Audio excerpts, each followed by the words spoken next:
2, 3. We're good? I can hear myself. Welcome, everybody. Welcome. You always have the sexy voice. 1, 2. Oh my God. 1, 2, 3. I feel like listening to Elvis now. I don't know why. So last week when we were recording the Halloween episode, Yeah. I was like, I wouldn't say I was like super sick, but I had like so much deeper voice. Deeper voice. There was like, Yeah. Deeper voice. Yeah. How can I hear you? Can you hear me? I can hear you. All right. Keep your hands off, sir. Keep your hands off my microphone. I think we are pretty much set. All right. Well, I'm so happy to be here. It's All right. like my moment of, disconnect. Peace. Well, what's peace. happening? What's going on? Well, we just recorded the episode for another channel. Yeah. For the band Impact. Yeah, you're moving the light. I think we have different lights today. It's a different day. Blue. It was first snow today as well. Yeah, this morning. Holy shit. Yeah. Crazy. When I came Were out, you I was happy? like, no.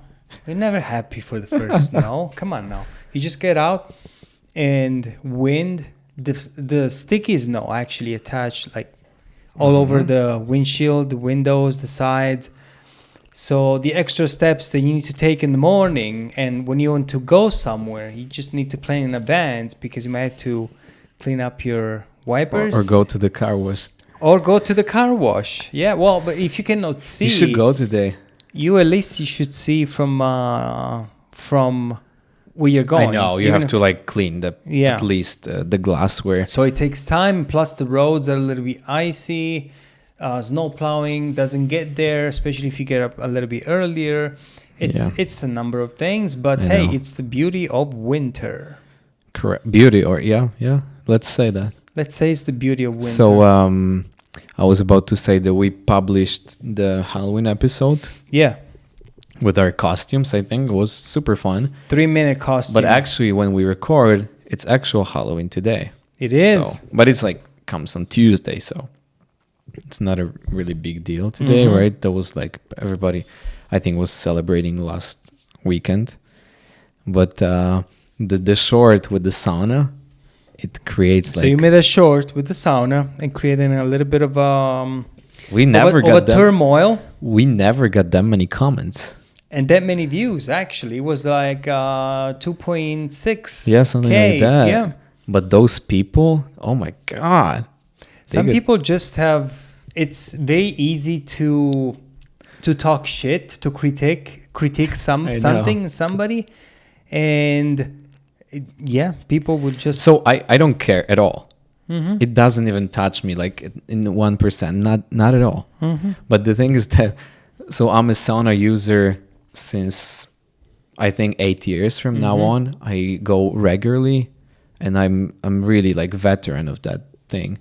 And like here the culture doesn't exist for the sauna, I know, unfortunately it doesn't. In other countries, it's like really like respected. But because people are, there's this idea, different culture have a collective vision. Like as a community, people are more, I would say, respectful toward each other, more mindful of their environment and the people around them. So they tend to act in a respectful way and have at least the minimum of an etiquette, Correct. The United States is a highly individualistic country where people value personal freedom, identity over everything. And so it's not been a few times that I've been to public spaces and somebody was rambling with their phone, music all over the place. Like, come on. Without little concern to who was there and who was not. So to go back to your case about the sauna, this is the same thing. Like, because even if you had the headphones, sometimes it might happen that you listen to the music so loud, and the music like literally like jump off the headphones, and the whole space can hear that. You can still hear it, even if it's in somebody's Correct. ears. So I'm not alone in this. Like the last time when I went to sauna, there was another guy, and we were just sitting, and another guy came and he was like literally has this plastic. Guys, like, come on, this is 188 degrees Fahrenheit. Like the plastic can like it melts like literally because that high temperature, and it all goes to. I don't know to what extent you can use music like earphones into the sauna, because there should be a limit to the temperature that literally. Or once I was trying to use the Apple Watch to measure my heart rate, and literally after 2 minutes it just died, told me like the temperature is too high. So like you might want to consider like bringing your phone to that high temperature, because it might affect this, especially plus when it like the plastic goes to the high temperature, it might affect like what you breathe. It's just like how the world works, right? It's just regular rules of the physics, all that stuff. Well, I mean, the basic concept here about the sauna is like it's a shared space, and it's, to you it's relaxing. For somebody else, it's like they just go in there and try to get sweaty, to get sweaty, or try to endure the heat as much as they can in a way or another. I don't know. Everybody has different motivations. Yeah. Anyway, like we got huge views, so we're happy. It's good. Yeah. I mean, it looks like the more controversial is the topic, the more people engage in always. it. And it brings me to the story I started talking you, but I said I can say it in the podcast, right? So one time I used to work for the guy who were creating videos on YouTube. I'm not gonna say like the name or stuff like that, but basically he had almost 1 million subscribers, so pretty huge channel. Pretty big, yeah. Yeah. So I appeared in some videos, and like the most popular was with the like electric scooter, when we basically tried to add the. I saw that video. Charlie was a young teenager, and he was like on this scooter. And I had all those spots on my face. I was before the acne. Yeah.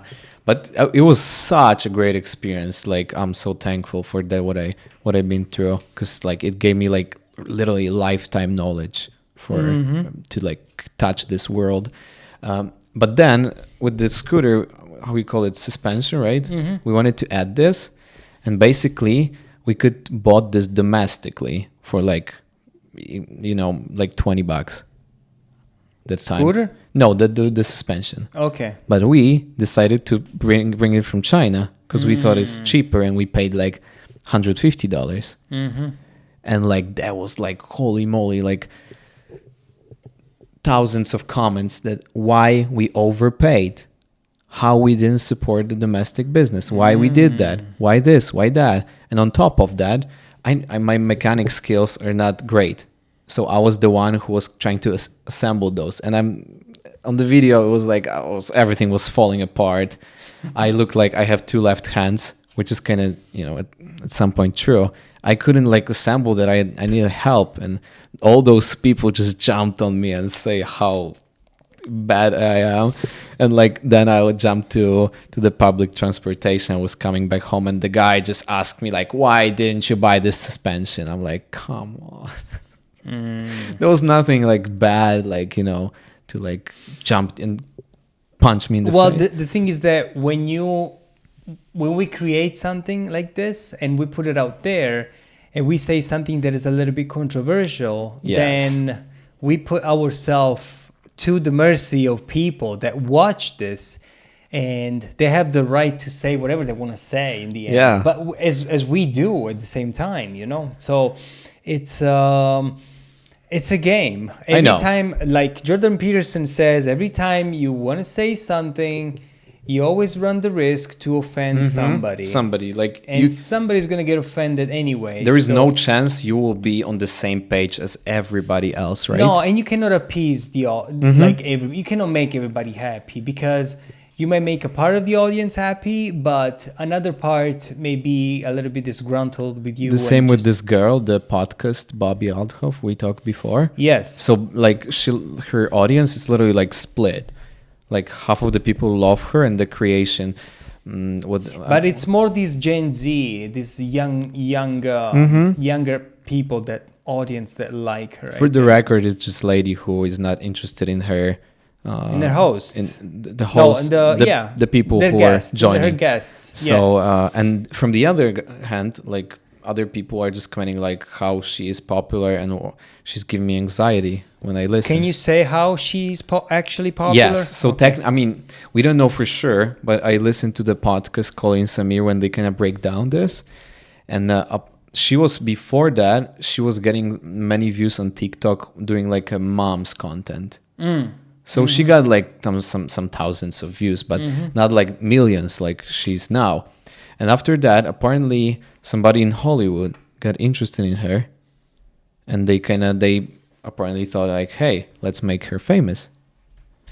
And then because like the people who she interviews, those are under the same agency as she is.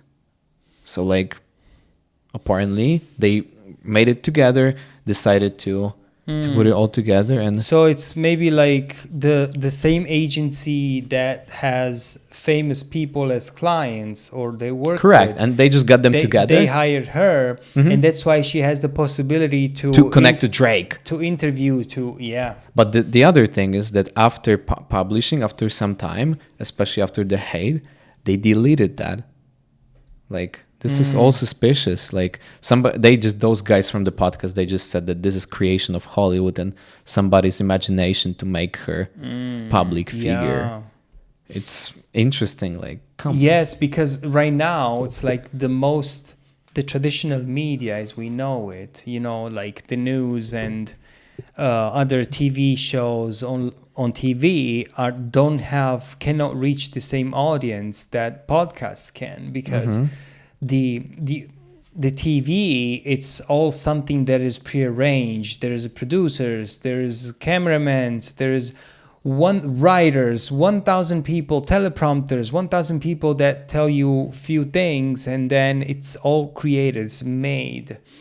It's not like improvised. They have their own agenda. They have their own ideology to put forward, as it is for the news, of course, so it's written, you just read, right? Yeah, of course. And then you have somebody from the top that tells you what is important, and how do you want to change the people's perception about about a topic?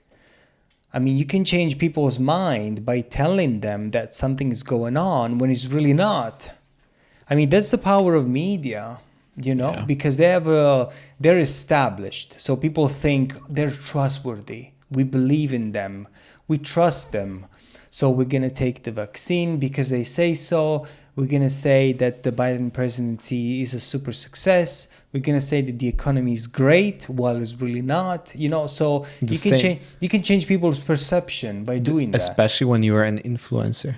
Yeah. And that's like when you look at Taylor Swift, she has millions of followers, hundreds of millions of followers on Instagram, and people love her to the death. So they will follow whatever she tell them to do. It's most of the time, like, people grow up with a singer like in this place, and then comes to my point. A podcast is just random people talking about random things, because it's not a canned product, and the conversation can go anywhere, and it appeals more to people because it's something simple. It's something that you can actually relate yourself to those people, That is so true. It's something that is more down to earth. There's nothing fake. There's nothing created. We're not trying to change anybody's perception. We're just two dudes talking in front of the car, Shelby Cobra there, and the huge light over there. Yeah, and that's pretty much it. But we love it. Like I personally, I love it. Yeah, it's like the time. That's okay. That's a great thing about podcasting and the internet. Everybody has social media at the same time. If people will watch us, it's great. Yeah, everybody has a voice. We put our voice, and like that was the comment too under the short, like, another guy who think his opinion matters. Like, I don't care. Well, you have an opinion. I have an opinion, and you don't need it. to. Yeah, you don't need to agree with that. Like, you can have your own. Shout out to our 238 subscribers so 38? far. Oh, yeah, 238. Nice. That's pretty good, and that's episode 11. Two of us are two. Oh, it's 11th. Yeah. Fun. 11 episode, and we just keep on going. And if it goes, How do you like my mug? that's pretty good. Oh, look at that mug. What You happened there? just got lit up. Okay. It's Ooh. to your addition to the story. Oh, get some context. I got it for a birthday, and it was wonderful gift and made my day, make me happy. And I'm a huge fan of Louis Litt from the TV show Suits. You should watch it someday. I finished Game of Thrones, by the way. Now is the time. And I went through the same disappointment I went through the first time that I watched it with season 8, because everything went downhill. And I was looking, so I was curious to ease my pain. And there's this this YouTube personality. He has a channel, The Critical Drinker. If you guys go and look at that, what that guy does, he is a movie critique, and he has a funny spin around it. The way he talks, he's from England. I don't know if it's from Scotland actually. So he has he puts his own twist on the movies, and it's so funny. And I was looking at his review of Game of Thrones, and he says how Game of Thrones should have been in the end. And it's fantastic the way he puts on the story. He just rearranges everything and cuts all the bullshit from the authors. Oh. And there was a petition signed by more than 1 million, I guess, fans, saying that somebody should rewrite and they should redo the last season of Game of Thrones. Wow. So just think about it. Well, it's been a few years now, and it's gone. But I just went online and looked at It's kind of the same story with Suits. Like, it's season 8 and the season 9. I would rather not have them and finish it after season 7 and have it like totally incredible. But that's one of the sins that happen in movie making and because of money in TV shows. Yeah, it's just money. So you got at the beginning, you make an experiment and you throw everything to the wall and see what sticks. Like, you make the show, they say, let's try this concept. It's successful, they make season 2, season 3, season 4.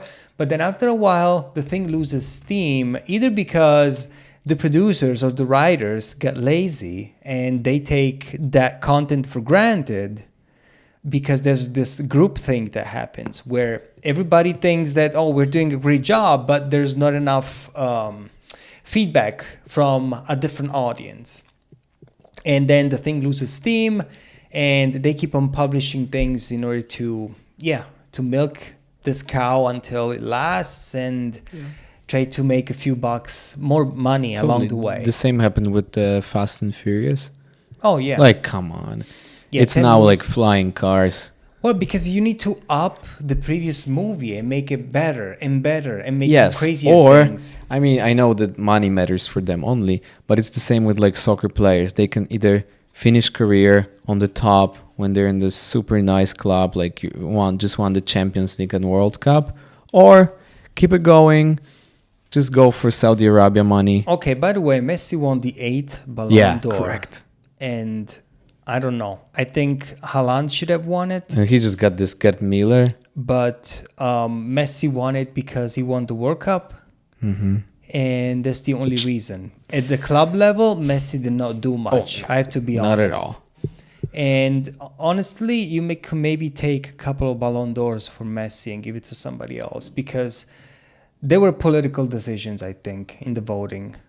You know what I'm saying? You think so? Yeah, because other years, I guess there were other players. I understand when he wins the Champions League, the Liga, the National Cup. If they make if they win 3 titles in a year, and he scores so many goals, but Haaland scored like a lot of hat tricks. Yeah, if we look at this point, there on the field. I think people just wanted Messi to have this reward. And even at his age, I don't know who ever won a Ballon d'Or of his age. It's like a new record. I think I don't think it's gonna happen again. Yeah, and then I watched the highlights from Manchester United versus Manchester City, And Manchester City, it's like a machine. I know. But some people were telling me, oh, because this is my favorite club. And United, I cannot recognize that team. Oh, it's gross. It's different. Yeah. I mean, for me, Manchester City is my favorite club since like 2008, since I saw the soccer game for the first time. And I don't care if they get money from like all those Arabian. It is what it is, right? Like you go Paris Saint-Germain, they get all the Qatar Airways money too. Yes. And where they're winning Champions League. That's what I was talking to somebody today. I was saying like Paris Saint-Germain can win the France League for years to come, but they will never. I don't see them winning. They are always in quarterfinal in the Champions League. Yeah, I don't see them winning an international trophy because there's too many prima donna players. You know, there's like everybody. Yeah, if teamwork doesn't work, it's like individuals are not gonna win. Yeah, you cannot just pass the ball to Mbappe and then hope that everything he just puts it in and goes and scores. That's what always pisses me off when I go to the soccer, like somewhere here, and like all those people, they trying to like show everybody how great they are, but actually you can achieve more if you go as a team.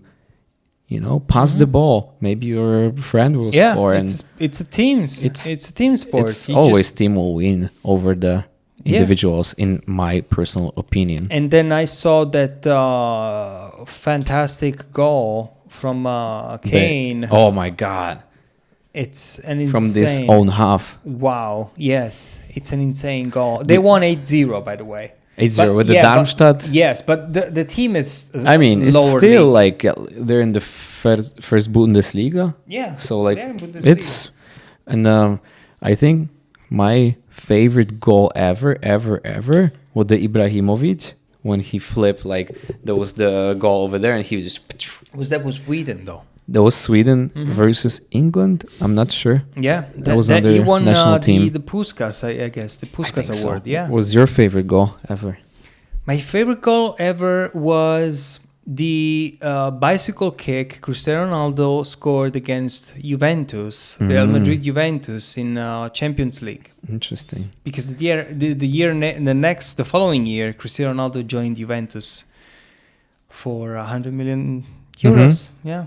He did a great job, even though he was older. Oh yeah, he did. Do you know my favorite Champions League final was 2012? Have you seen this game? Which game? Bayern Chelsea.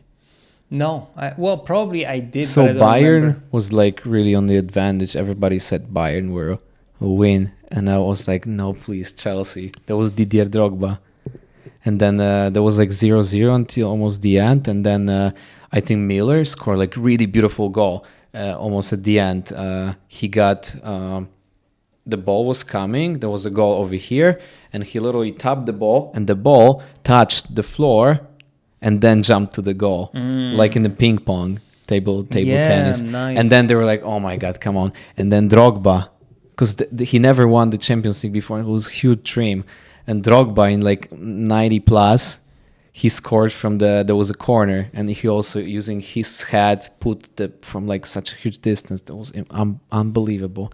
And there was 1-1, and then Chelsea won in the penalties, and the Drogba scored the last one. I was crying. I was 12. Nice. I was crying. So there was one match that will be forever remembered by these Italian top team, Milan, not Inter. Not Inter Milan. Oh, they were the Ibra play, the red black. But they share the stadium, San Siro, right? Yeah, they share stadium. Many teams share stadium. I know. And so what happened? This is many years ago. Like they had the top team. Kaká was playing too. Oh, Kaká was good. Ricardo Kaká, and they were playing against Liverpool. Milan scores 3 goals. Wait, 2004? Probably, yes. The penalties? No. Okay. Milan scores 3 goals in the first half, and they already celebrated. They were ready. Liverpool, with Gerrard, scored 3-1. 3-2.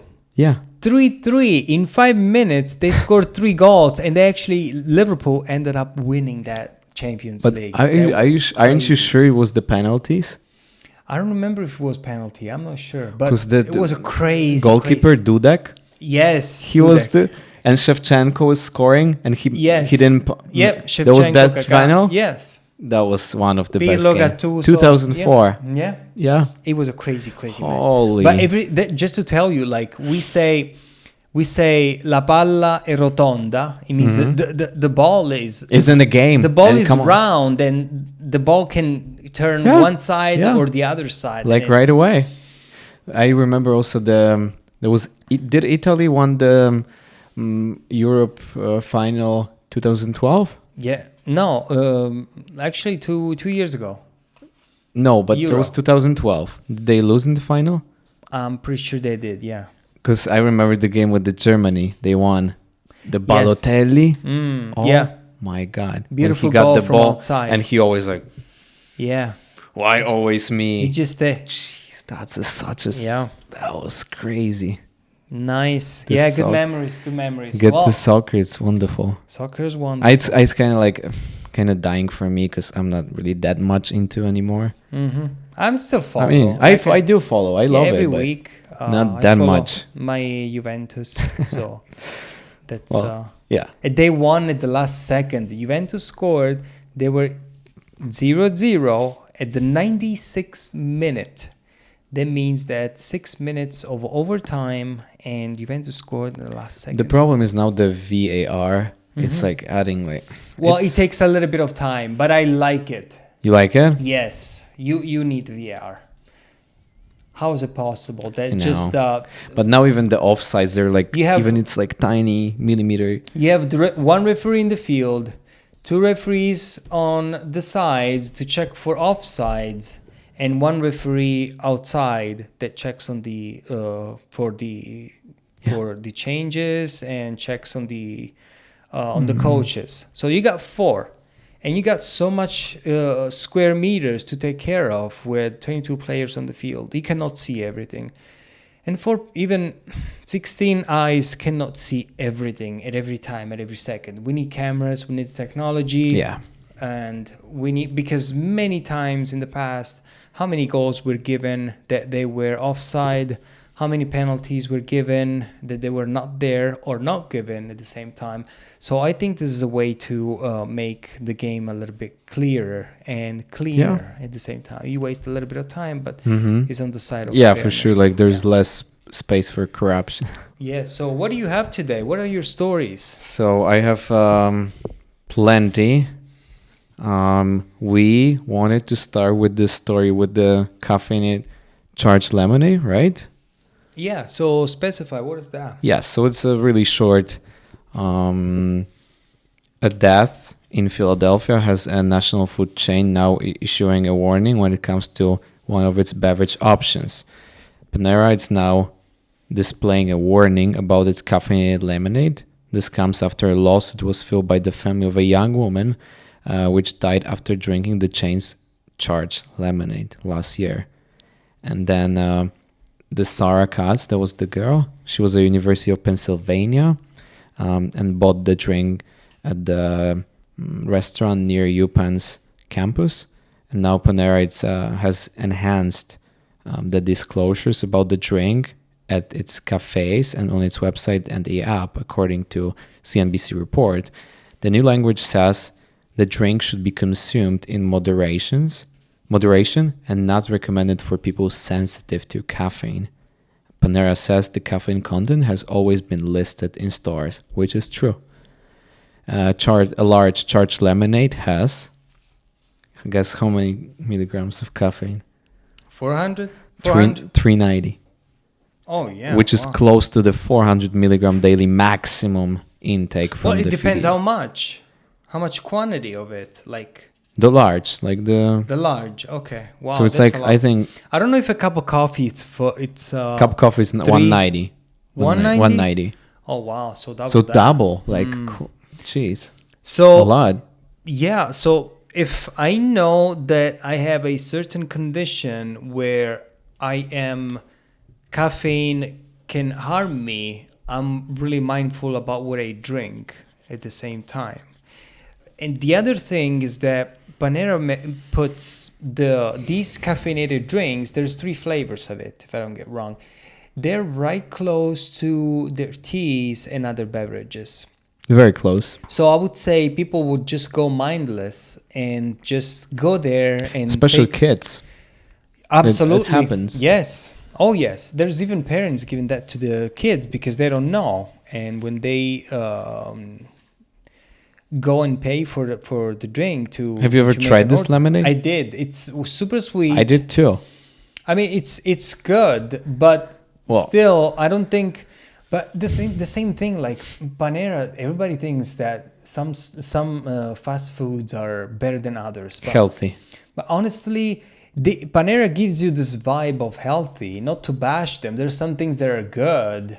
Of course. But in the end, no, there's really not that much natural ingredients in there. And their food is filled with carbs and processed ingredients. Lots of gluten.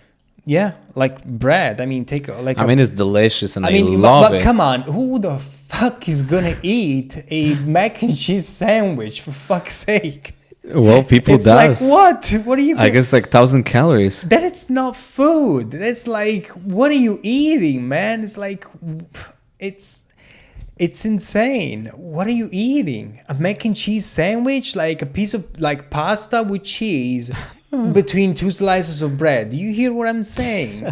It's like, what the hell are you eating? Yeah. Or like a grilled cheese sandwich. And these things I had one. But these things are expensive. It's like, yeah, they're like very expensive. Did you try go eat outside, folks? Go eat outside, and for 2 people, you would just spend like 70. Somebody, what is that? Somebody's knocking?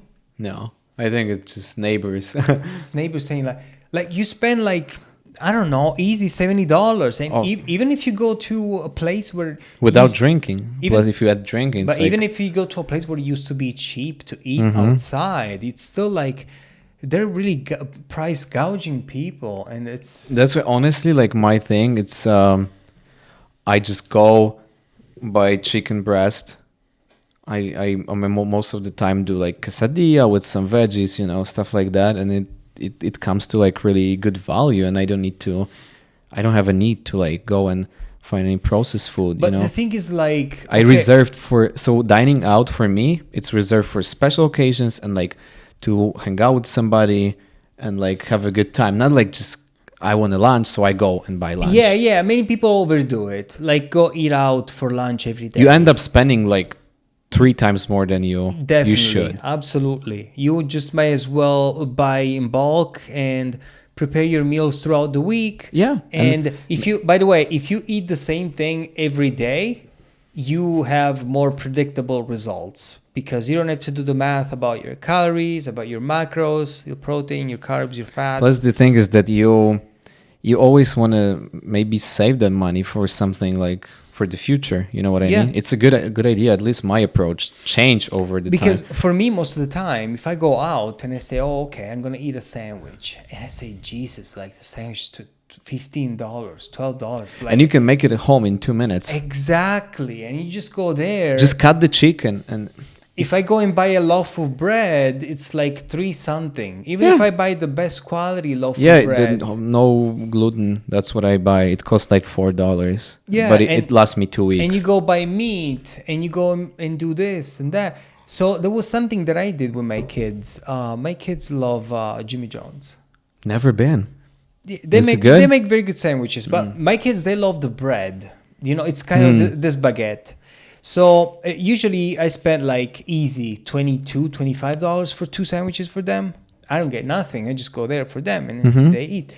And so I told my daughter, I said, we're going to do something. Because she said, I want to go to Jimmy John's. I said, let's do something. I said, we can go to the grocery store. We can buy a baguette. We can buy all the deli. We can buy the chips. And we can make the same Jimmy John's sandwich that you like. Mm-hmm. And I went and I made it. They said, oh, it's good. It's even better. Oh, what the hell? Who knew? I think maybe they were kind of like... we saved like... We could make different sandwiches for days, 2-3 days after that. Yeah. Because you buy more food than a store. But the thing about eating out is convenience, is just a thing to break from everyday monotony and a way to, well, we work hard, we just go out today, come on, let's do it, let's go out, and just to get out of the house and do something different and enjoy something different. That's the reason I think people go and eat outside. But to be honest, when I was in Italy, I couldn't afford to go out every day. We would go out once a week to eat pizza. That's what most people do. So I'm gonna tell you that I changed here.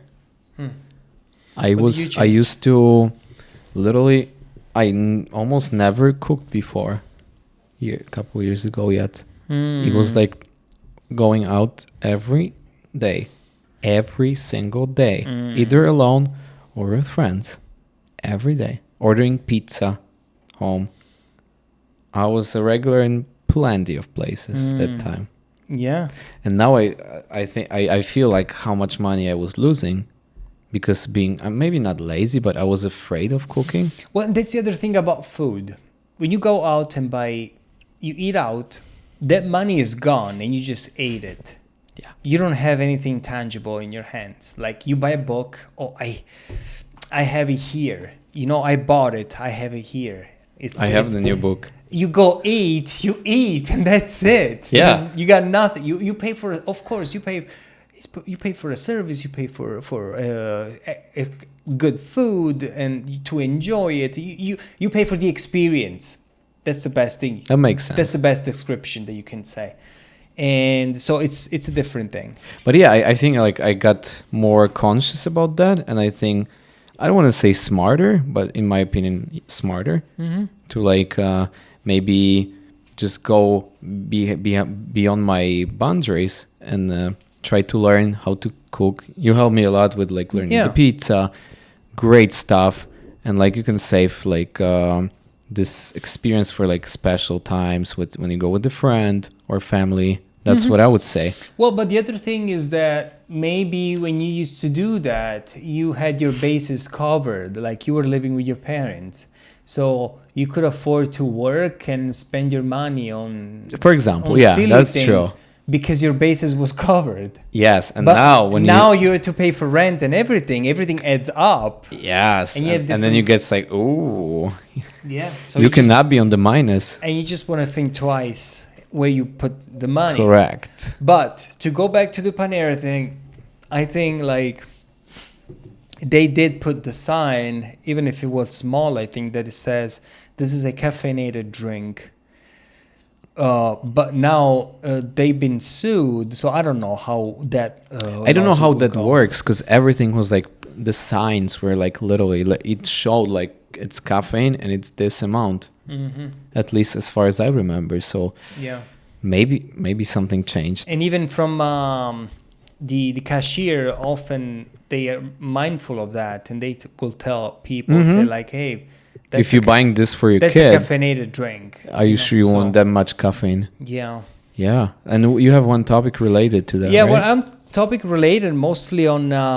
I was curious to see what there's a difference between the United States and Europe in what is banned in regards to food additives, because regulations, we have the FDA here in the United States, the Food and Drug Administration. In Europe, they have the European Union that monitors and makes sure that some dangerous food additives don't get up on the tables of Europeans.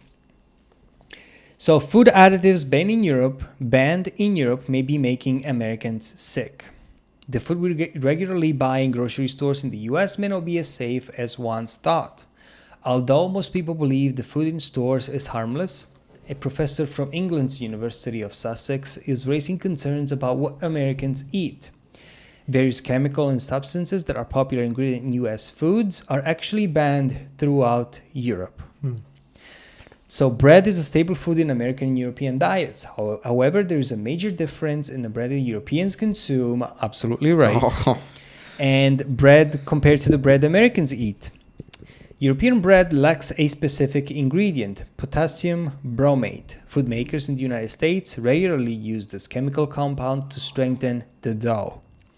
In fact, this additive is present in more than 100 products, but Europe, China, and India have banned potassium bromate due to concerns that it may be a carcinogen. That is insane. Wow. So potassium bromate is not the only culprit. Other potentially harmful substances outlawed in Europe but found in the US include titanium dioxide. What the hell? Titanium dioxide.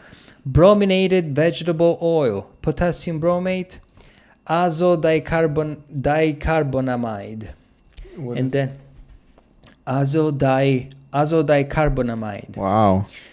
Propylparaben. Look, if you cannot pronounce it, it means that it's freaking harmful. I was always told that those would start with E something. Those are always bad. And then most Americans are likely unaware that they're being exposed to substances in their food that Europe considers dangerous. The FDA stated all food additives require pre-market evaluation before they're added to foods. These regulations require evidence that each substance is safe as its intended level. Also, the agency added that scientists review the information to reassess the safety of each substance. However, this hasn't stopped some Americans from relocating to other parts of the world where food regulations are stricter. Yeah, I don't trust the FDA. I'm sorry. They're probably corrupted. They regulate. Oh, absolutely. They also approve drugs. Yeah. So they're like this. Well, but in Italy we say they're like this with drug industry. But you still can buy so many like harmful drugs in the store. Yeah, there's some things that you can find over-the-counter drugs here, and you cannot find them in Europe because you need to. Like if you go to a grocery store in Europe, you cannot buy other than vitamins. You cannot buy over-the-counter medications like here. No way. Plus, like all those things. You need to go to the pharmacy. Like all those things we usually take for sickness. How it's called, like the mixture. The aspirin. No, it's like a liquid. Ibuprofen. NyQuil. NyQuil. Yeah. Those contains like. Oh, they proved that thing doesn't work. Really? Yeah, that doesn't really work. It makes you sleep. Is ineffective, they said, for the actual. Really? It might make you fall asleep, but doesn't solve the issues related to flu symptoms or something. Yeah. Interesting. Yeah, that's crazy. That's why I try always to like get natural stuff like tea. Yeah. Maybe some inhalation with like a liquid. Like natural. I think you could go. Some herbal products may be even better than using medicines. I always discourage someone to taking medicine. Mm-hmm. But going back to food, it is true that they use different ingredients. So you need to know something, that the food industry, they try to sell as much as they can and put products on the shelf that last longer. Therefore, they need to add some additives that make the food last. Mm-hmm. And the quality is not that good because they need to make a large production of these kind of products. Oh, they don't care about quality. And they don't care about health of the Americans because they just want to sell their products, so they're just trying to make new products. The other thing that really upsets me, it's when they increase prices. However, they will reduce the contents of a package of something and still keep the same price as the old price was before. Yeah. But there is less product inside the package. It happens always. And that's ridiculous. Because for them, even if they decrease a bit, they still make money. Mm-hmm. And on the scale they have, it's gonna be amazing profit. Yeah, how many times they made they were studying the new Oreo cookies, the Maxi, the big cookies, and they found that they had less cream than advertised. How many times there's less product than advertised? So I don't really not a big fan of those. It's all about making profit from them. And then I have another story about ultra processed diet. So this doctor He went on a ultra-processed diet. So Dr. Chris Van Tulleken took part in a month-long experiment. He ate 80% of his calories from ultra-processed food. He explains what happened in his new book, Ultra-Processed People. Eating processed food is nothing new. Humans have been crushing grains to make bread for thousands of years. But in recent decades, our food supply has shifted with an increasing number of ultra-processed products made from fillers, additives, stabilizers, and synthetic ingredients that our grandparents would not recognize. And a recent analysis finds about 70% of food products sold in the US are unhealthy, and much of the food can be classified as ultra-processed. That is very true. So this is crazy. All of this is insane. I'm gonna say this is the reality. That's why people needs to be more aware. That's why I'm glad I found this guy Bobby, and his app. Like, obviously he's kind of crazy about stuff. Like on the other side, like he doesn't accept any form of sugar besides stevia and coconut sugar, which is those are good and natural sugars. But you can, if you put your own judgment on this, you can get his help and like know what to avoid. And like I think my diet changed drastically after I was like scanning the products, after I was learning about the ingredients. Especially, reading the ingredients. Like, look at do you remember the ham I told you? So that Aldi, it's like $4 per container. And it's like literally just ham, water, salt, and honey. That's it. And if you go buy a little bit cheaper ham, it's going to come out with all those like sodium nitrate, all the things which can cause cancer. And people, they don't know that. And they go to the store and they just buy it. And then they're surprised they have health issues, Yeah. And here the doctor said that when he was trying this diet, he said that he felt unwell very quickly. He said, I feel terrible. I felt terrible. I stopped sleeping. I developed anxiety and became very unhappy. These were the effects of my gut hormones. My hunger hormones will still be sky high. So what happens is like you have leptin, one is the hunger hormone, and one is ghrelin, the satiety hormone. I don't know if I confuse the two most of the time, but I studied this. And basically, with ultra-processed foods, you can actually mess up these hormones because he says that a lot of this food has been engineered to drive excess consumption. This food is energy dense, it's full of fat, salt, and sugar. People eat an ultra-processed food diet. When they eat an ultra-processed diet, they eat about 500 calories more per day because you're never full. I mean, if you eat a bag of chips, you can finish the whole damn thing and still be hungry. Away. Correct. If you eat 5 apples, I'm pretty sure that you will have a hard time eating 5 apples, and you'll be eating less calories than a bag of chips because they're full and of it's a good sugar, salt, vegetable oil, and all that crap that is in there. So that's insane, and it's crazy because, you say we make different things to. We mix different ingredients to make food, so we always have processed food. But the stage of ultra-processed food nowadays, with all these packaged products, snacks, the daily meat. Did you see that ingredient in the daily meat that is dangerous? I don't remember the name of it. Do you remember it? Yeah, the sodium nitrate. Yes, absolutely. That causes cancer. Yes. So literally when you go to the store, everything can be GMO. Like the milk, the regular milk, it's, it's like the worst quality. The same with eggs. You have all those cheap eggs and they are really bad. If you go and buy better eggs, you will see the difference. Even if they're like, even if you're preparing a breakfast and you use those pasture raised eggs, they look like real. So. And then he says here something I disagree with, but we need governments to start treating the products a little bit like tobacco. We need to limit the marketing of these products and we need to change the labeling of the packets. The simplest thing to do is what Chile is doing. They put a black hexagon label on the packages of ultra-processed food, so governments shouldn't ban it. or tax the food because it's the only affordable food for many people. So the problem is, if you the government starts taking measures by labeling the food or taxing it, I don't know. You need to leave people, you need to equip people with knowledge. Yeah. So government should at least have, I mean, would it be better to impose a tax on your food, or you would be far off being informed that is dangerous to eat certain foods that are dangerous for you?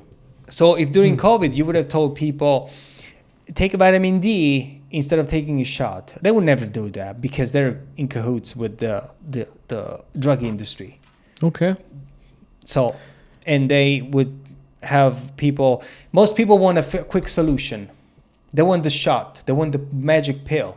Nobody wants to do the work to eat properly, exercise, and diet. Correct. But what if the government would say, hey, look, sunlight is good for you. Exercising is good for you. Eating healthy, drop the chips, drop the candy, drop the ice cream, drop the donuts. Just like have a healthy diet. It will be better for you. You will not be prone to develop pre-diabetes, diabetes, hypertension, all these things that end up in cardiovascular diseases and things that can literally kill you. Because in the long run, if you have an obese population, this is going to be a huge burden on your healthcare system. You need to think about that. And you're going to spend a lot more money to fix that problem. And that's the other thing, is that the way the medical establishment is engineered today is to fix a problem to intervene on something. You're sick, we take care of you. Nobody says, wait, before you get sick, there's things you gotta do. Prevention, okay? We can use common sense. Do you know why this doesn't exist? Because there's no money to be made in prevention. They have yes, solutions. People, you are a customer of the hospitals, of the doctor, of the drug industry. And there is not a more messed up concept that I cannot even, it's so disgusting. Because if you're sick, if you're dying, and the only cure, this company makes this only cure, they can sell this thing for millions. Yes, because you gotta save your life. You don't have another fucking choice. That's how they make money.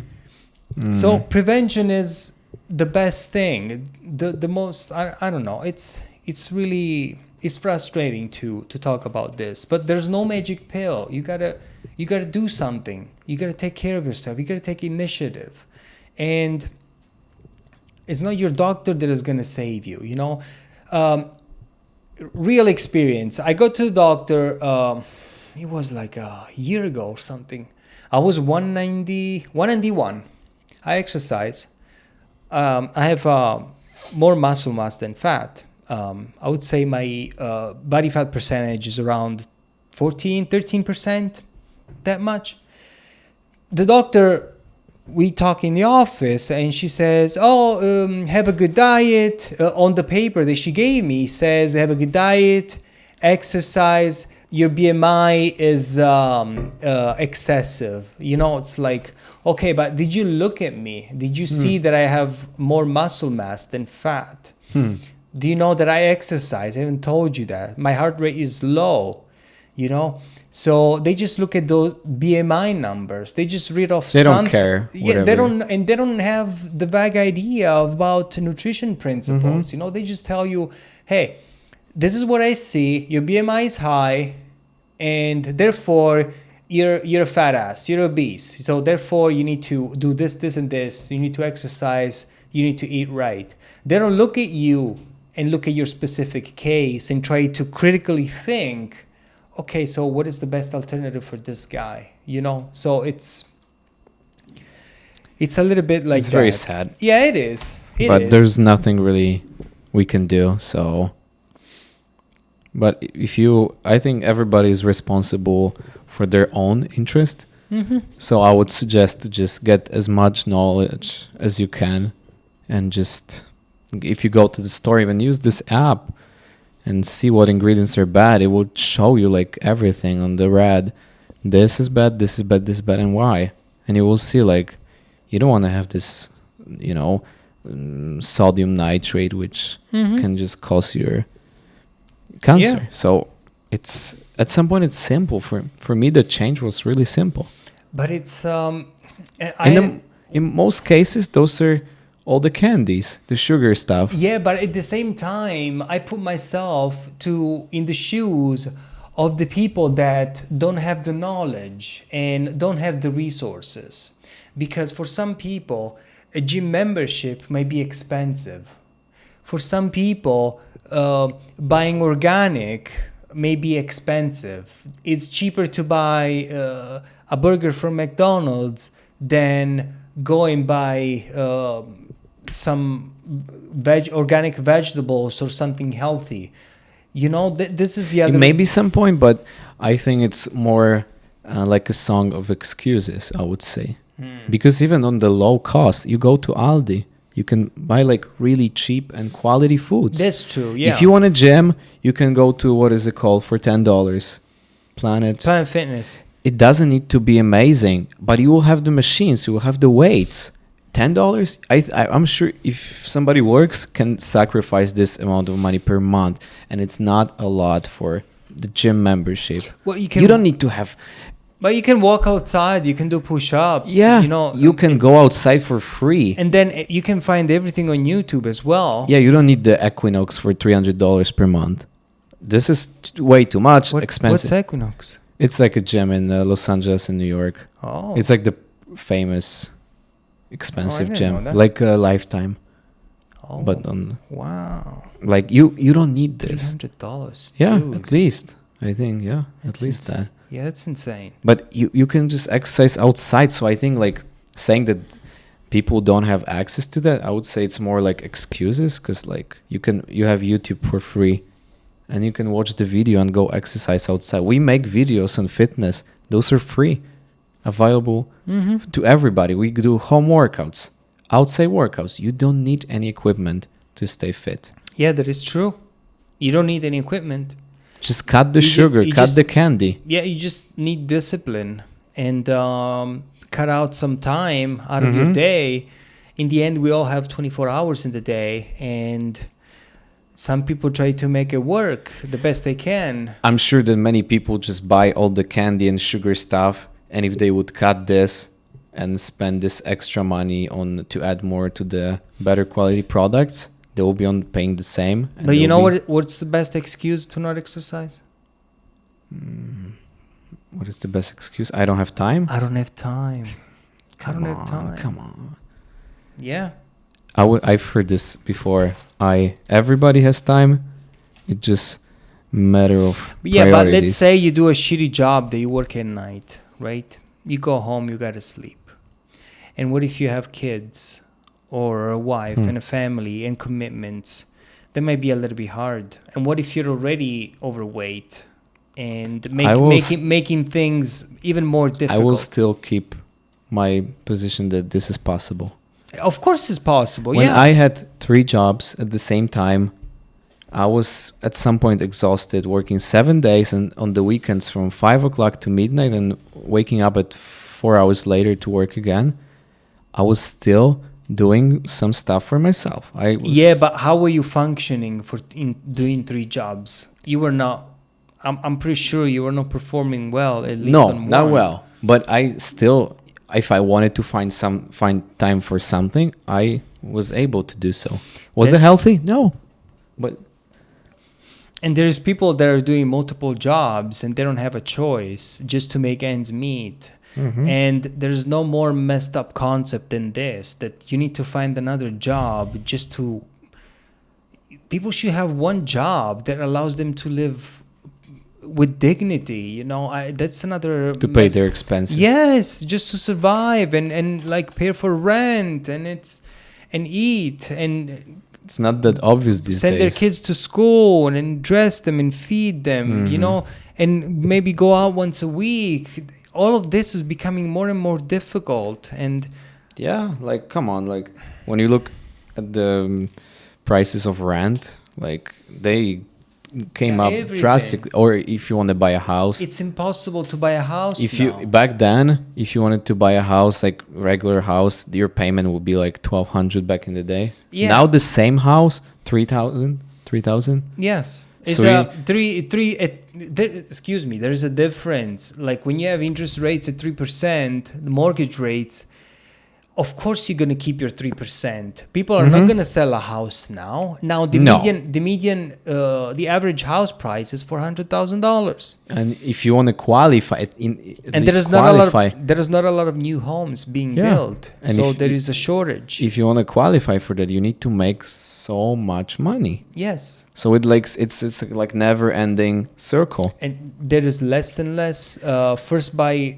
homeowners that they cannot literally afford to buy a house. Even if you work in two people, you either gotta eat or you gotta pay for the mortgage, and you gotta pay for your student loans, and you gotta pay for your credit card loans, and you gotta pay for your car loans, auto loans, plus insurance, plus property taxes, plus food. I mean, it's a never-ending cycle of expenses, and it's difficult to do that, you know. That's why if we ask the question, is it going to be better? I don't think so. Well, there's the tendency from people we get tangled up in the culture wars. Like we're all people stressed out about Israel, the situation of the war, the United States politics, the president, the vice president. This is incompetent. The Democrats, the Republicans. There is so much division in the country, racism, you know, and people are too much at each other's throat. There's too much division, and it looks like people are taken and stressed out about all these things that happen around them, and they react to each and everything around them.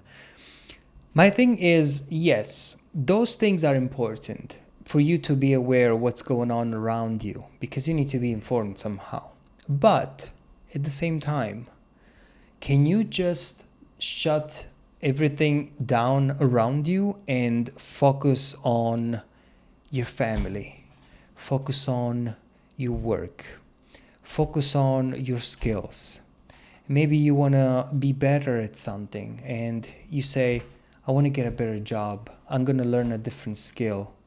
In the meantime, I want to do the best job I can in my current job, even if I don't like it, even if it sucks. But I still want to be there on time. I want to work hard. I'm going to show my boss that I can do better, that I can take on. I'm going to do my time. I'm going to go home. I'm going to focus on my family. I'm going to turn the phone off, and I'm going to focus on me. If you do that for a year and you isolate everything, how much you think your life will be better if you do that? So you know? much. Because everything is an attention grab. Everything is made for you to react like a rabbit. You just look around. Oh, the war here. Oh, this here. Oh, I'm afraid. Oh, and this. Oh, and that. No, just like tend to your garden. That's what I try to say. And I try to do this. And I'm a human too. And I fall to that same mistakes, you know, because I open the phone, I go on X, and I see all this shit that happens all over the world. And sometimes I tell myself, no, don't look. Turn it off. Live your life. Go do something for yourself. You want to write a book? Write a book. You know, learn to play guitar? Go play guitar. I don't know if this is a naive way to see the world, but I think that this is your life, and you cannot live your life in fear. You cannot look, and at the same time we go back to the same place. We cannot watch other people live their life while you throw away yours, giving them your time. Yeah, it used to be different without social media. People were just living their lives. Yeah. They sometimes saw the news on the paper or TV later on. I mean, But now it's like hours on the TikTok or the Instagram. We all like jump to this circle, like rolling. It's like an ice ball. snowball. And it's never ending, man. It will never end. Like, it's sad at some point. I try to use as much as I can, do like fun things and like something even ordinary, some piano here and there, hang out here and there. But people are just more and more closed. They are scrolling the phone. They're like close-minded more and more. And I saw this video once about the difference, the scenario, the difference between a phone, somebody with a phone walking in the street, and the difference without. So this gentleman is walking on the street. There's this beautiful lady on the road, on the street. If he's with the phone, he walks straight and he doesn't see her. If he's without the phone, he's going around with the map to find the place. And he asks directions to other the lady. people, yeah. To the lady. And then she says, oh, yeah, you can go this way, this way, this way. And then they look at each other in the eyes. And then there's something happens. And they walk to the place together. She says, oh, I can show you. And then from one thing to another, this guy friends. Built a freaking relationship. And he would have never built a relationship if he was with his phone. Now, people, look, how many opportunities do you waste every day? How many times to meet people? How many people fell in a freaking fountain just because they had to look at their phone, or being hit by a car or something, or walk into an object in the street or into a door because you're looking at your phone? Yes, it's a fault. That's why I would say we should just use as much time as we can to but do it is possible though to focus on yourself, right? Because the other thing is that people are afraid to miss out on something. What is that thing you're gonna miss? What are you gonna miss out? So this is kind of like mindset thing, because I used to be like that too. Like, if I don't know that, I'm missing out. But now I feel like I don't care. Exactly. I don't have a problem to disconnect from the internet connection for a couple days, delete. I don't have TikTok at the moment. I mean, I just have, when we do the short for Ben Impact, I post there, but I don't use it to scroll. Yeah, I have to take them out. Either in both Instagram and TikTok. We had on our second channel, the Ben Impact, I only have X, and I post something daily. And just to keep up, I don't have. We have like I don't use 20 followers or something, but I go every couple of days. I go to check what you post and read it. Yeah, but I don't use it anyway. And yeah, I had to take it out. I said, man, I cannot do this. It's like an infinite scrolling. So but is it possible to be detached and focus on yourself, and focus on your skills, and focus on your family? It is. It takes a lot of effort. And it takes your effort. It takes your engagement. You gotta focus on it. Maybe write down your goals, and it's possible. Yeah, it's totally possible. But is the world going in a good direction? Not so sure about that. So we just should try our best and do our thing. And there is not much we can really change. Yes. So, but it's kind of like similar to the next story I have. Let's go ahead. What is it? So I have this famous actors who kind of get their life wasted at some point because they were basically took by parents and engaged to the activities like acting, singing, and the whole childhood. Like, even if you look at Macaulay Culkin, it's a famous Kevin from Home Alone. He made a huge career and so much money. Everybody knows him, but it's not always great, because when you're that popular and everybody knows you as this kid, when he was older, he was going to the restaurant, everybody was like, oh, Kevin. This is overwhelming at some point. So I have this little story. I'm going to try to read some parts of that. Macaulay Culkin spiral from child star to drug use after divorcing parents. He holds the mantle of one of the most successful child actors of all the time, but he's also renowned for having one of the biggest falls from grace in show business. ever. From drug abuse, legal meltdowns, and an arrest, Macaulay went through a torrid time after soaring to fame aged 10. So basically, in 2004, a 24-year-old Macaulay's mugshot made headlines around the world when he was charged with possessing marijuana and controlled substance without a prescription. And then the rumors continued to spiral about his drug habit, some heroin and stuff like that. And before his trouble started, he decided he'd outgrown his parents. At the age of 15, Macaulay took the explosive step to formally emancipate himself by removing his mom and dad as his legal guardians. It was reported the teen wanted to keep his hands solely on the 13 million pounds fortune he'd amassed from his movie, and to stop his parents from controlling his cash in the future.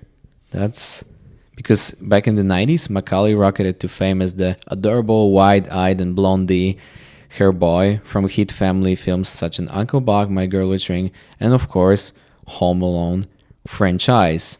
So he was worth so much money. Well, that's the dilemma of the child stars, because they honestly do not go through normal phases of childhood. Their development is different. They will not have a normal schedule. They will not have normal friendships, I suppose, and school, a normal life, because they're talented, they're privileged to be in that position, but at the same time, it's like a curse. Yeah. Because they will miss out and work hard on many things, and we don't know if that's gonna affect them somehow. But I would say that a good example of those child stars would be the actors that played the Harry Potter movie. What's his name?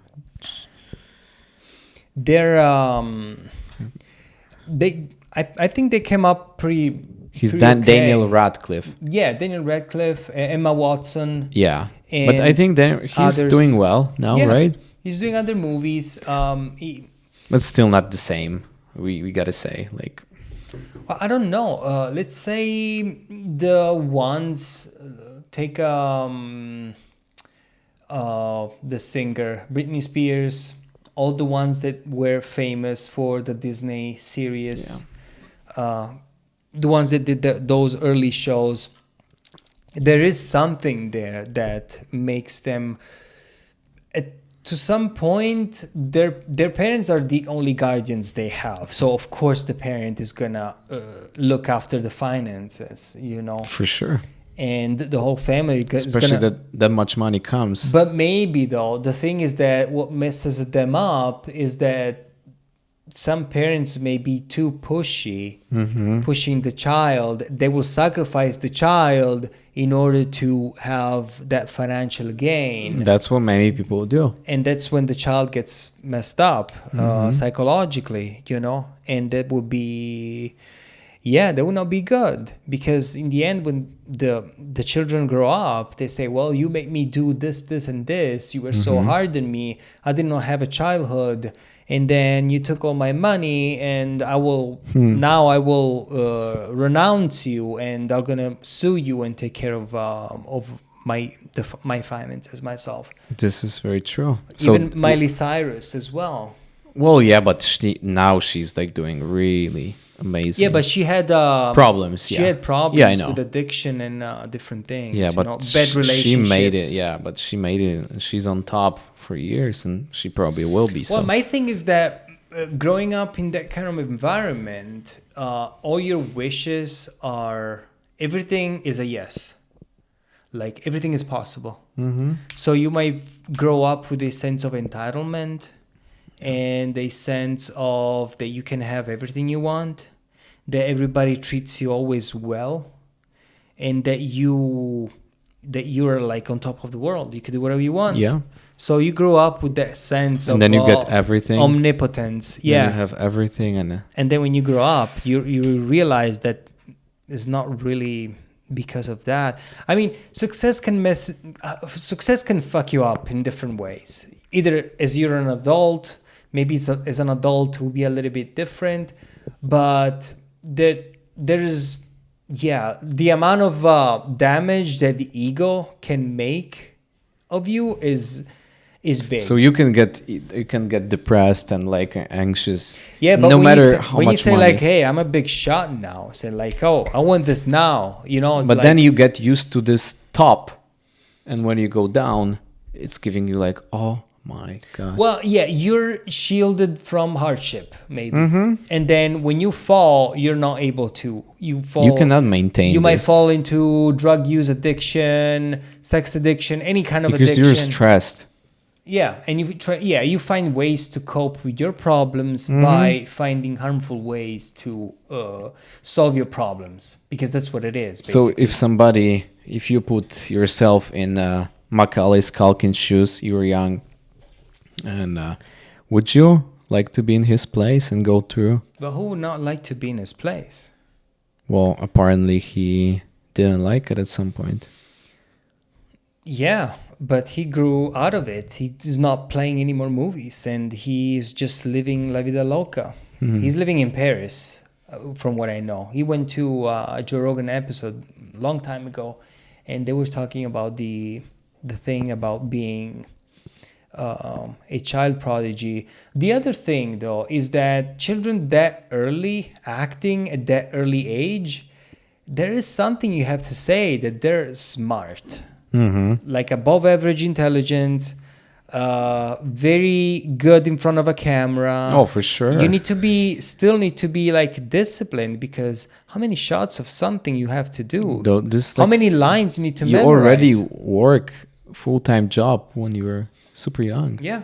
So it's very tricky. Like I don't know. It's tough. Like imagine that he's like But 40. who would not want to be? Well, at some point, but let's say after 30 years, you go to the store and still people call you Kevin Recognize and they want a picture.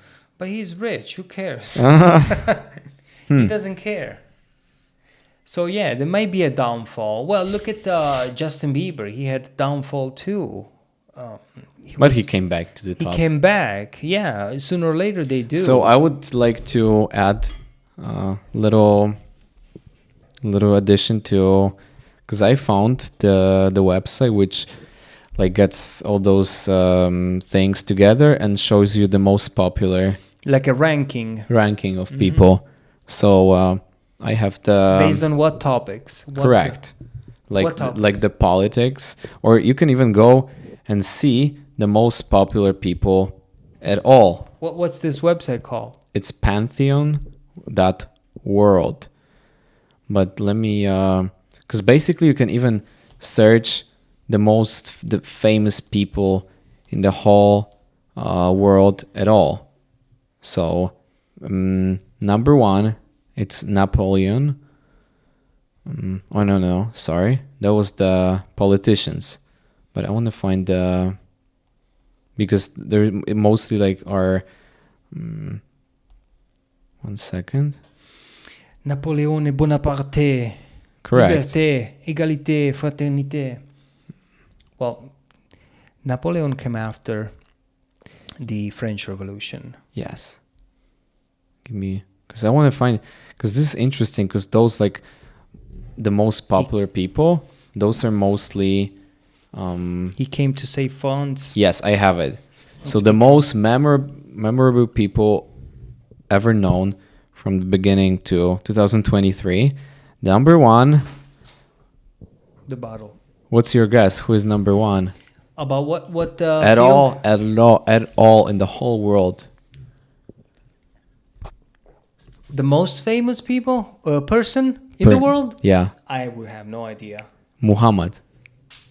Oh, really? Yeah. Oh my God! Wow! Religious For Muslims, figure. Wow. Yeah. And then So overall. Wow! Not even Jesus. Jesus is number 3. Oh. Number 2, it's Isaac Newton. Number Isaac 5, Newton. Leonardo da Vinci. 6, Aristotle. 7, Plato. Who voted for these people?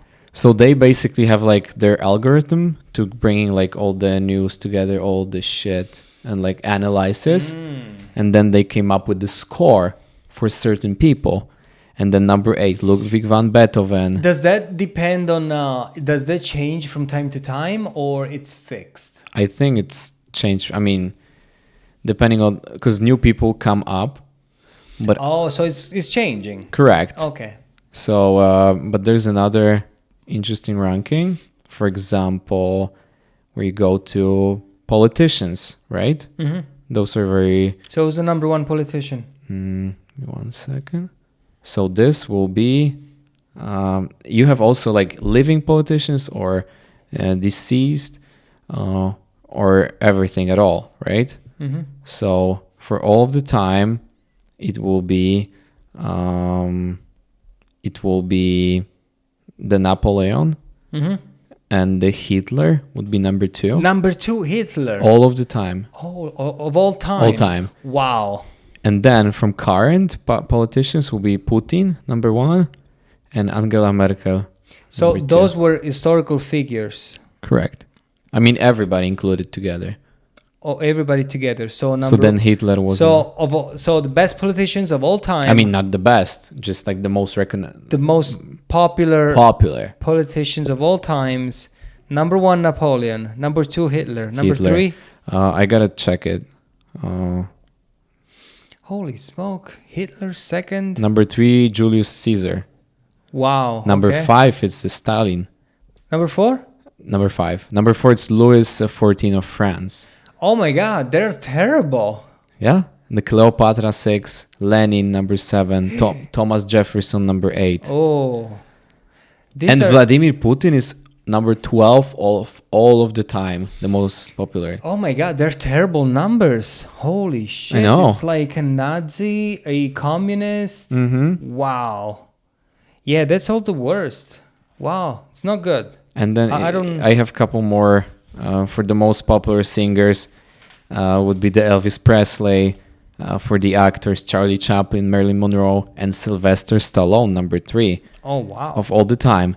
And from the most popular soccer players ever are Pelé, Johan Cruyff, Ferenc Puskas, and Diego Maradona. Oh, wow. Number 4. No modern? How far we need to go to find a modern? I think, I mean, not that much. I can check. Wow. Isn't it crazy? Who is, like, in your opinion, the most popular people? Well, I would not know. This is like... Well, I don't know what is... Elizabeth II.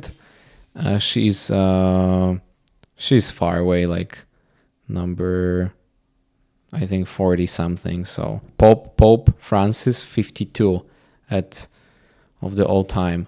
Wow, that's crazy though. I would put living people first because they have more relevance today.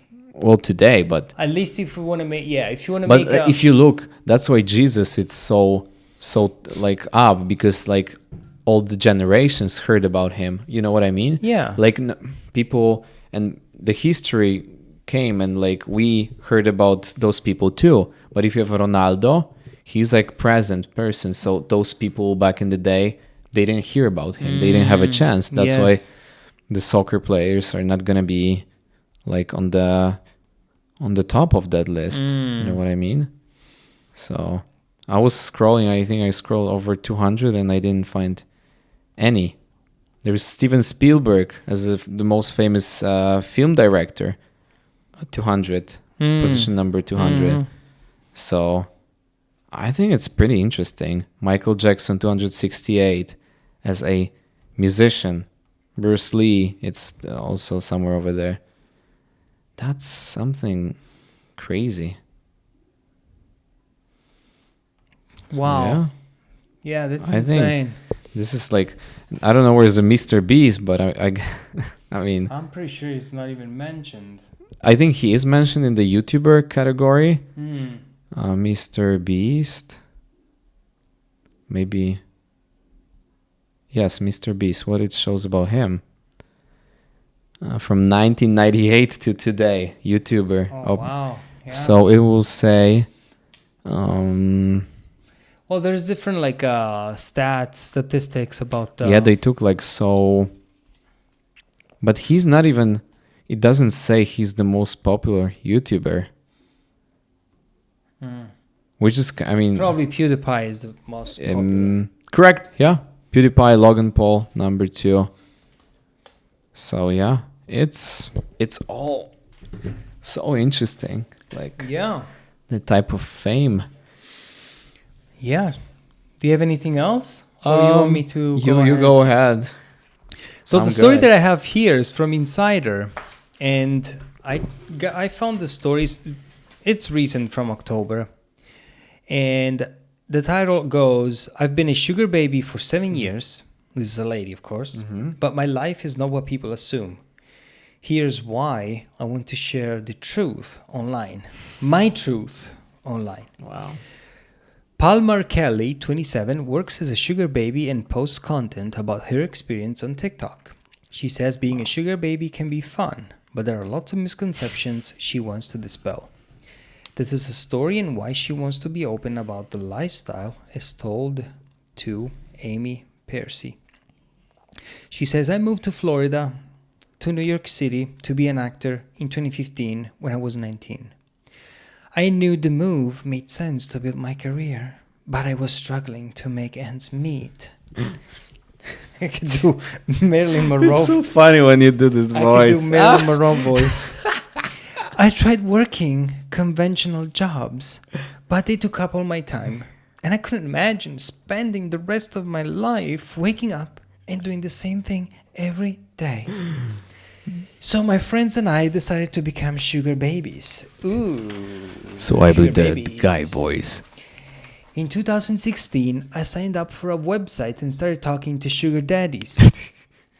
One of the sugar daddies I met took me and some of his other sugar babies on a trip. We all got along really well and decided to start posting about our lives online. I now live in Los Angeles and I've been writing a TV show about being a sugar baby. I'm hoping that posting TikTok videos will help me to sell it and address society's misconception about my lifestyle. People often have negative perceptions about sugar babies, but it gives me financial freedom and social connections. Initially, I just wanted to find a guy to take care of me, but I realized that I don't want to worry they'd stop paying my rent or that I wouldn't have any money if I did something wrong. I wanted to be able to say no to people if I didn't want to do something, so I decided I'd rather not commit to just one person. Woohoo. Wow. So she says that people often look down on being a sugar baby. No way. I feel like they see it as a dark and pathetic, like it's the lowest of the low. Sometimes other people's perception of the job made me think that I should feel bad about it and that maybe there was something wrong with me or I should be doing something else. Bingo. If I told most people that I got on a trip to a sex castle with my sugar daddy, they'd probably be like, oh my god, ew, so disgusting. They're probably hating their life. They're probably forced to be there. But that was the most fun trip of my whole life. The girls that I met made me realize how fun life could be. We decided we wanted to make it our mission to make sure other people didn't feel bad about themselves for doing this job. So she says, in 2021, I moved to Los Angeles and started posting sugar baby content on TikTok. I hope posting content online will help me break into TV. There's a lot of misinformation in the media and what it means to be a sex worker. And I want to prove it wrong, but it hasn't been easy. So Kelly, on the set of her first pilot she wrote, produced and acted in. I had 157,000 followers and over 2.5 million likes in my last TikTok account. But in September, I got locked out of my account and haven't been able to re-access it. Now I'm uploading to my backup account, but it often gets banned as TikTok perceives some of my content as violating its guidelines, which don't allow users to promote sexual activities. So I didn't know TikTok banned sexual activities and stuff. I mean, what the hell? Like these things. I think they do. I think so. They're so much more strict than Instagram. That's what I mean, I don't know. Did we get to a point where people have lost completely Did they pay us the for perception? the water? Oh, they did not. You just put the sign in front of the careful. camera. No. I don't know if it's visible, but There was a mistake. There was a mistake. Kirkland. Kirkland water. I don't know. It's like some people. Social media has made people lose perception with reality. I think. Okay, whatever she wants to do, she's over 18. She could do whatever she wants. But sugar daddies, though, like, okay, she doesn't want to work. That's what it tells me. But she called it job. She called it work. She calls it work, but this is prostitution in the end. Mm-hmm. Yeah, basically. The dude is it legal? Yeah, the dude supports. Well, she can say she's in a relationship with somebody, and this somebody takes care of her apartment, of money, of rent, of trips. It's crazy. Some people like to cruise in life, and who can do it better than some beautiful ladies? Yeah, I mean, but it's like it makes me so. But my thing is, like, you see, she's selling herself and her image in order to have a following on it and to gain financial advantage on it. It's like a porn for like smaller audience. There's no, I don't know.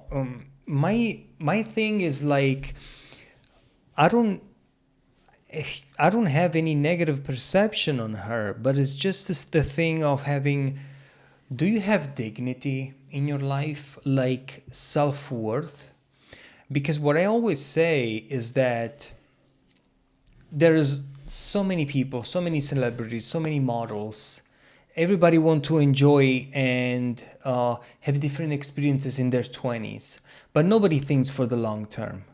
When you're 20, you're beautiful. When you're 30, okay, yeah, you're still beautiful, but they're starting to go down a little bit. When you're 40, yeah, it's a different thing. Of course, you could be beautiful at any age, I suppose. But you want to think in the long term. And if one day you want to find a partner, you want to have a long-term relationship, because what you want at 18, you might change your mind 2, 3, 4, 5 years later. Mm-hmm. And the other story that I wanted to mention is that there's this lady, this Australian lady, this was an article on the New York Post, is that she had 300 sexual encounters in a year. Mm. Like she had sex. That's what you said, yeah. Yeah. Yeah, I remember. And she even had... Wait, 300 different people? Yeah. Oh, wow. And she says she's open to guys, girls. How about and she was infections? I don't know. Oh, wow. And she said that she even was successful, according to her, to have 5 encounters in one day. What? And my thing is like, people have lost the sense of reality in the sense that what are they willing to do in order to share their story, to become famous, and to have to have that like, you know, or to appear and to gain something. Like, we don't talk beauty. I think it's something that will go away eventually. And I think that somebody's purpose should be to become knowledgeable, to gain wisdom, to be a good human being, to grow as a human being, stay healthy. Yeah, to stay healthy, but most of all, like, to become better. Mm-hmm. But if you just look pretty, and you don't have any of that, you receive the gift for sure. Yes, but you receive the gift. Yeah, but you will receive the gift at 20, but not at 40. Mm-hmm. You know what I'm saying? And then once beauty is gone, what will be left? It would just be you. Yeah, of course. And if you've been successful in, I don't know, if you've been, if you're happy with what you've done in your life, as long as you don't regret it once later in the years, you know what I'm trying to say? I know. Because then, like 300 partners in a year, that question that I wanted to ask you. You meet this girl, you get intimate, and you get it in a relationship. And one day you ask, hey, by the way, it's like, just was something that I want to ask you just to know, like... How many partners? Holy shit! You know, like 3,000 for the last year. Okay, they can lie to you. Yes. They can lie to you, and you will never know. And they know. But let's say that somebody, she tells the truth. Yeah. Oh my God. What do you... Like I had I would like 35. Okay, 35. But you really Still, like like- this person. I don't know. Wouldn't that mess up in your head a little bit? Oh, for sure. Yeah. Wouldn't It's that like bother a lot. you? It's like, yeah, like 35. Come on. But you know what some Like la- it's a lot. But you know what some ladies would tell you? Oh, you have self-esteem issues. Why that bothers you? Do you think it's self-esteem or self-respect for yourself? I would care more about my health and like infections than my possible. No. She's okay. She's fine. She's good. She's in good health. What do you think?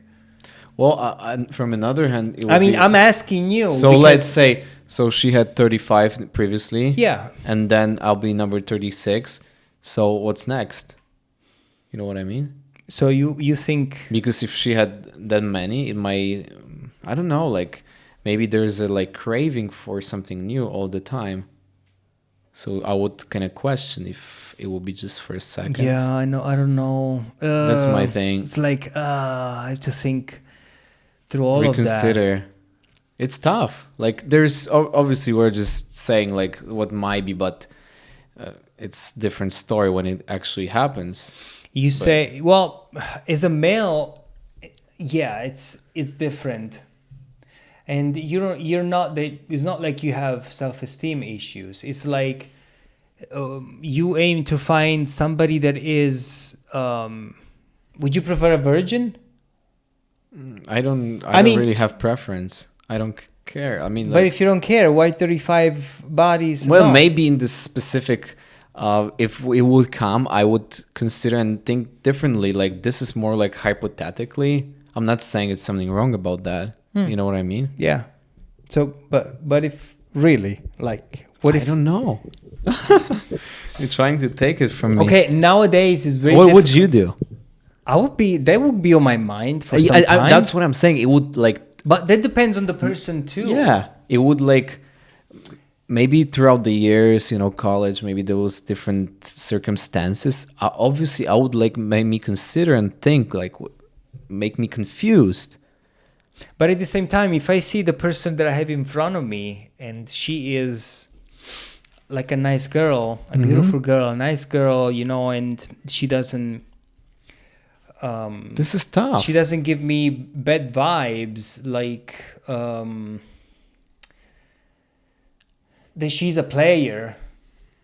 But you can never know these things if she's a player. But you gotta or not. watch That's red the thing. flags. It would be maybe, yeah. Maybe, yeah. I mean, no, I don't think anyone liked Or the if players. you ask the question, did you ever cheat on somebody? That kind Oh. of stuff, yeah.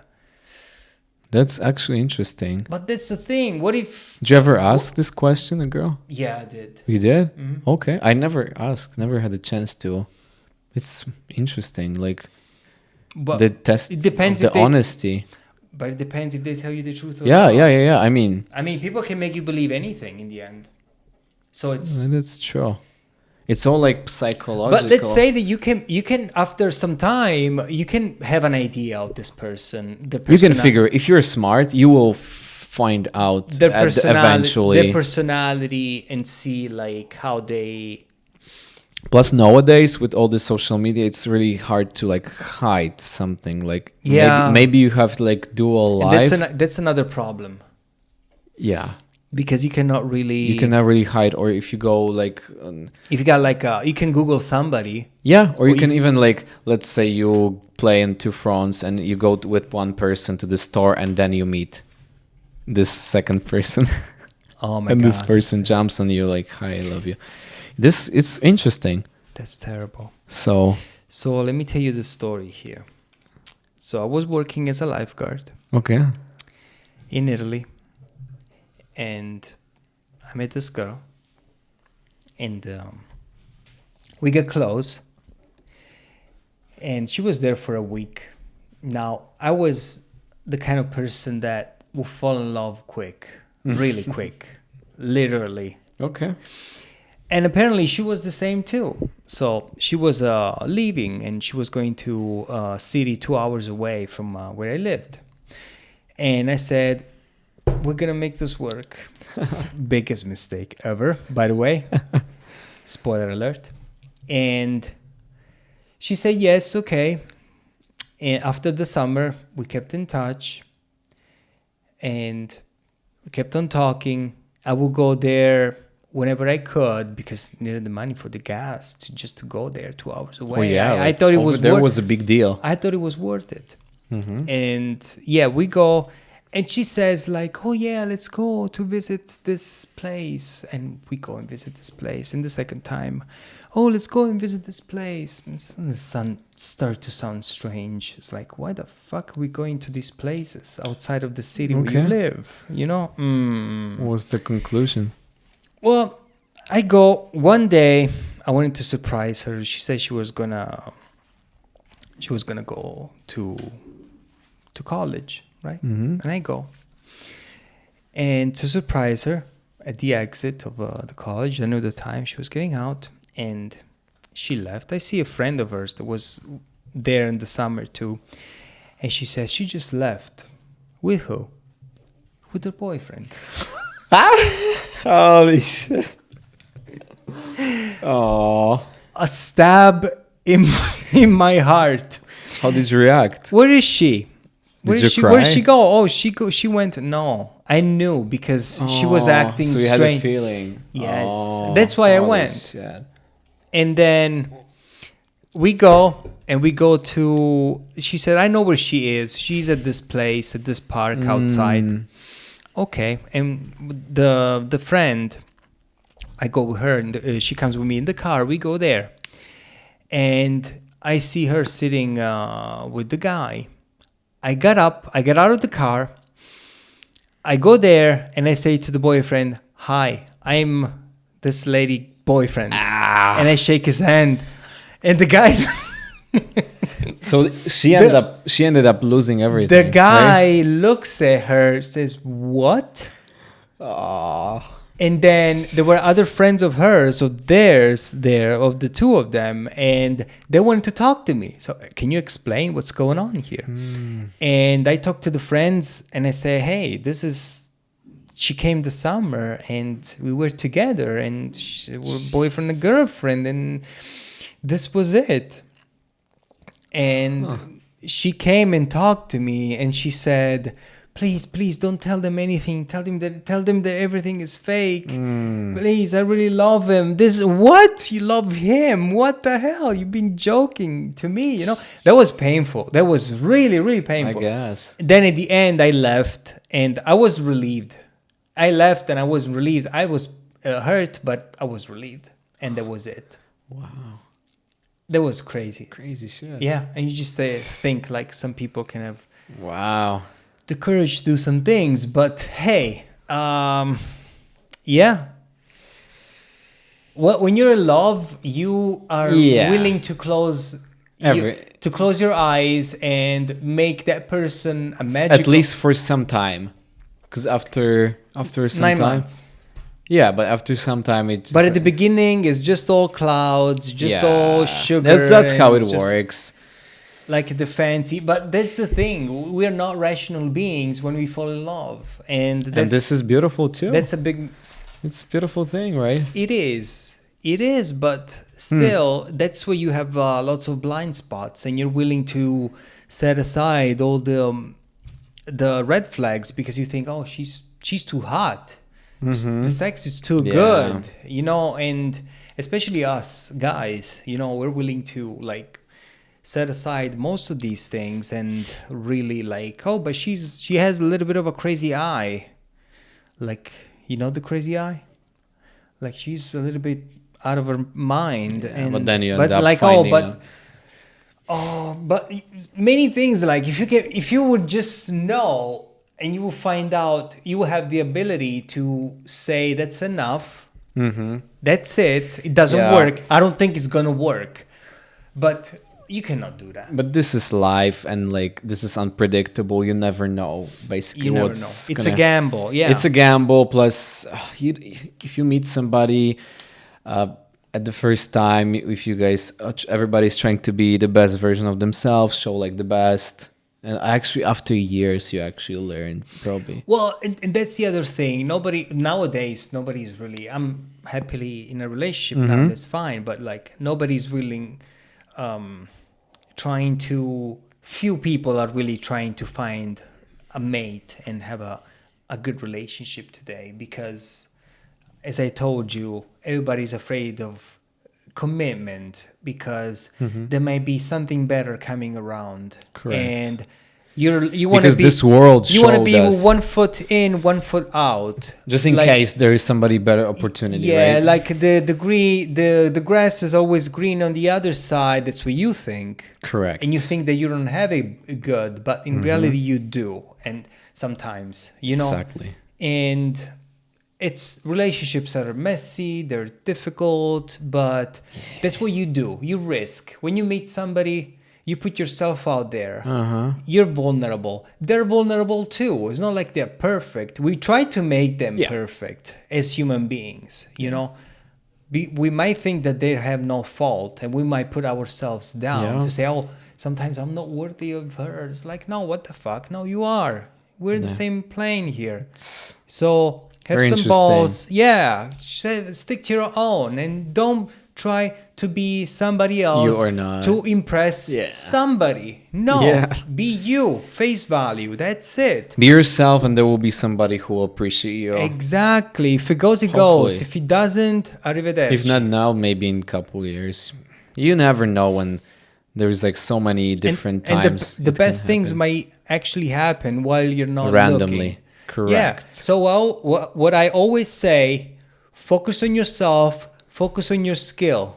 Yeah. Think about it. Do I want to be with somebody like me, a loser in the state, undertrained? I eat like shit. I play video games the whole time, for example. Like, no, I really would not want to date myself if I was me. Yeah. So would I want to date somebody that exercises, works out, reads books, is interested in nature, this and that? Yeah, I would like to, and maybe while you're doing one of those interests of yours that you absorbed in finding yourself or you're absorbed in your interests, in your hobbies or anything, then click. You might find somebody that shares the same things as you do, and something good might come out. It might work, it might not. Correct. It's just up to you. It's good to be open. Yeah, I mean, it's not only up to you, because there's another person there, but you have a saying in that. You got a 50-50 chance. Yeah. You cannot do something your own or make a relationship work on your own. It takes two. Yeah. So I think this concludes our deep end. So what are we? Almost hour 50 today. Oh, wow. I gotta look if I still have room on the camera. Camera died. No, it might not die. I don't know. Well, hopefully. Hopefully we didn't cut the best part. No, I think it would. If it would die, the lens would like back off. Oh, and I think yeah. it's still recording. So Cool. hopefully, I will Alright. check in 1 second. All right. Thank Well, you so much. Thank you for watching. To be here today once again. That was episode number 11. Number So 11. much fun. And then we'll see you next time. See you next time. Bye. Take care. I'm just as surprised as you. Is this